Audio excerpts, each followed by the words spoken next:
Hello दोस्तों, welcome to intelligent math channel. आज की इस न्यू वीडियो में IIT jam mathematics 2024 question number 13 that is linear algebra के एक क्वेश्चन को सॉल्व करेंगे। तो आइए क्वेश्चन को एक बार पढ़ लेते हैं। Let V be a non-zero subspace of the complex vector space M7 of C such that every non-zero matrix in V is invertible, then the dimension of V over C is। So basically question में देखो क्या बोला है। तो question में हमारे पास एक वेक्टर स्पेस M7C गिवन है। तो आओ देखते हैं ये जो M7C है इसमें एलिमेंट कौन कौन सा है। सो बेसिकली M7C के अंदर क्या क्या एलिमेंट पॉसिबल है। तो M7C के अंदर उन सारे मैट्रिक्स के कलेक्शन है सच दैट ये जो Aij है ना, इस Aij is nothing but the elements of the complex number. And और क्या बोला है, एक बोला है भी हमारा ये जो M7C है, M7C के एक सबस्पेस है। एंड भी के अंदर कौन कौन सा एलिमेंट है, A where A is Aij, this is a 7x7 matrix such that ये Aij is belongs to the complex number। And also एक और कंडीशन गिवन है, क्या गिवन है, A इनवर्स इज एग्जिस्ट। सो ये है हमारा दोनों सेट या फिर आप बोल सकते हैं दोनों स्पेस। देन क्वेश्चन में क्या बोला है, क्वेश्चन में बोला है डायमेंशन ऑफ भी क्या होगा। So this is the question. तो सबसे पहले हम जान लेते हैं ये डायमेंशन क्या होता है या फिर किसी भी वेक्टर स्पेस का डायमेंशन किसको बोलते हैं।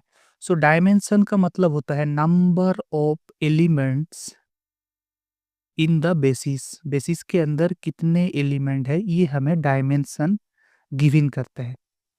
तो इस क्वेश्चन को ना हम कैसे सॉल्व करते हैं ये एक बार देख लेते हैं। तो सबसे पहले ना मैं मान लेता हूँ लेट बी जो है, बी हमारा भी के बेसिस है, ये मैं मान लेता हूँ।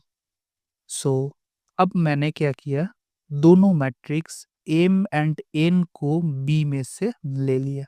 अच्छा, क्योंकि एम एंड एन दोनों बी के एलिमेंट है एंड बी बेसिस है बी के, that means from here we can say that M and N are linearly independent.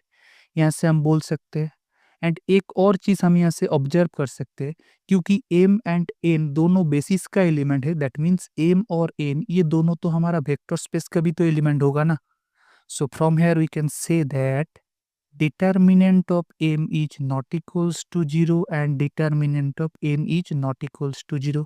कैसे हम ये बोल सकते हैं, क्योंकि हमारा जो वेक्टर स्पेस या फिर सबस्पेस गिवन है, यहाँ पर आप देख सकते हैं ए इनवर्स एग्जिस्ट बोला है। ए इनवर्स एग्जिस्ट का मतलब है determinant of m and determinant of n not equals to 0 है।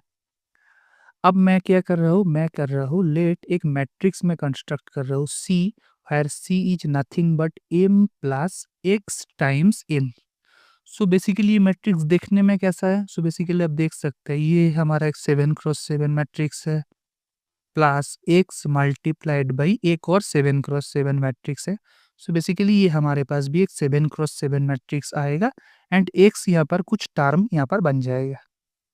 अब अगर मैं C का डिटर्मिनेंट निकालने की कोशिश करूँगा तो ये डिटर्मिनेंट कैसे बनेगा, ये फिर किस टाइप ऑफ दिखने में आएगा। ये एक ना हमारे पास 7 डिग्री का पॉलिनोमियल आ जाएगा। तो ये पॉलिनोमियल दिखने में कुछ ऐसा आ जाएगा, X raise to the power 7 A X raise to the power 6 plus B X raise to the power 5 plus C X raise to the power 4 plus D X raise to the power 3 plus E X square plus F X plus G, where ये जो हमारा A B C D E F G ये सारा complex number से आ रही है। या फिर आप बोल सकते हैं ये जो कॉम्प्लेक्स वैल्यूड पॉलिनोमियल है ना, इस पॉलिनोमियल का अगर मैं इस पॉलिनोमियल को p ऑफ x मान लूँ, देन इसका एक प्रॉपर्टी होता है, ये जो पॉलिनोमियल है p ऑफ x इसके रूट एग्जिस्ट करेगा ही करेगा, क्योंकि ये कॉम्प्लेक्स कोएफिशिएंट पॉलिनोमियल है। So from here we can say that there exist an x not such that p of x not is equals to 0। अब p ऑफ x नॉट क्या है, p of x not is nothing but determinant of c, so which is equals to 0। So यहाँ से हम क्या conclude कर सकते हैं, यहाँ से हम कंक्लूड कर सकते हैं हमारा जो मैट्रिक्स है m plus X N, this is singular. ये हमारा एक सिंगुलर मैट्रिक्स है। अब एक और चीज ध्यान दो, हमने m को b से मान लिया था, n को भी b से मान लिया था। यहाँ से हमने बोला x ऑफ n, ये भी b के एलिमेंट होगा। क्यों होगा? क्योंकि by the property of closure under scalar multiplication, इस प्रॉपर्टी के मदद से हमने बोल दिया था एक्स एन भी b के अंदर आएगा। सिमिलरली यहाँ से हम ये भी बोल सकते m plus X N, this is also belongs to b by the property of closure under addition. So from here we can say that ये जो हमारा मैट्रिक्स बनेगा m plus xn which is equals to c, this is belongs to b। अब c में कोई भी matrix आने के लिए क्राइटेरिया क्या होना चाहिए? c इनवर्स एग्जिस्ट होना चाहिए, और c इनवर्स एग्जिस्टेंस के लिए डिटर्मिनेंट ऑफ c हमारे पास नॉट इक्वल्स टू 0 होना चाहिए। लेकिन हमने क्या दिखा दिया? ये हमारा हमने दिखा दिया determinant of c is equals to 0. So from here we can say that this is a contradiction.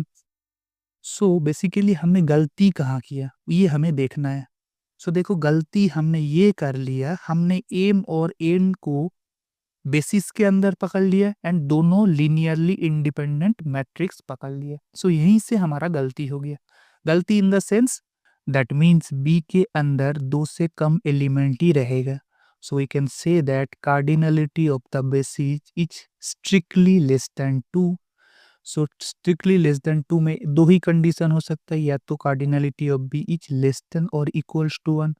So from here we can say that cardinality of b is either 1 or cardinality of b is equals to 0. अब देखो cardinality of b ही हमारे पास dimension है। So dimension of v is either 1 हो सकता है और dimension of v हमारे पास 0 हो सकता है। लेकिन क्वेश्चन में एक चीज गिवन है। क्वेश्चन में क्या गिवन है? v be a non zero subspace of the complex vector space M7 of c। क्योंकि v हमारे पास एक नॉन जीरो सबस्पेस है, that means v is not equals to the trivial subspace 0। So from here we can say that ये जो dimension of v equals to 0, इसका possibility चला जाता है। ओनली हमारे पास dimension of v equals to 1, ये पॉसिबिलिटी बच जाती है। So therefore our correct answer is dimension of the subspace v over c is equals to 1। So option A is the correct, बाकी B, C, D is not the correct answer. So I hope this video is helpful for you. And description box में 5 similar type of question है for your practice purpose. आप अपने हिसाब से download करके practice कर लेना। And lastly thanks for watching.